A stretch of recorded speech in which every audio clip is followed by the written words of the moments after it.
قبلہ اول فلسطین غزہ کی دن بدن ظلم اور زیادتی تباہی کی بڑھتی ہوئی صورت حال کے پیش نظر تمام مذہبی جماعتوں تمام مکاتب فکر کی شخصیات سے اپیل کرتا ہوں کہ اپنے اپنے طور پر غزہ فلسطین قبلہ اول کے مکینوں بچوں بوڑھوں ماؤں بہنوں بیٹیوں مریضوں جوانوں پہ جو اسرائیل اور اس کے حواریوں کی طرف سے جو ظلم اور ستم ہو رہا ہے اس کے خلاف آواز اٹھائیں۔ مسلم ممالک کے حکمران گونگے شیطان بن کر تماشائی بنے ہوئے ہیں، اس لیے علماء کرام سے درخواست کرتا ہوں کہ اب حضرات اپنی اپنی بساط میں ہر مسجد ہر گلی ہر گوچے ہر شہر ہر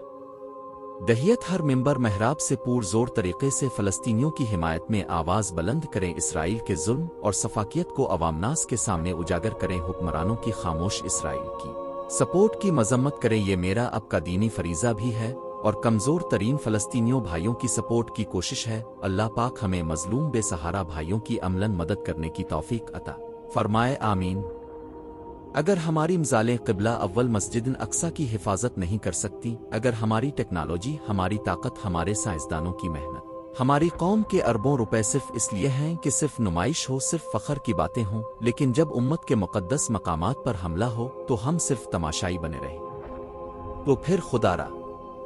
اس دکھتی ہوئی قوم کا پیسہ، اس بھوکی عوام کی کمائی، ان مظلوم بچوں کا رزق اور ان ماؤں کے خواب مزید برباد نہ کرے۔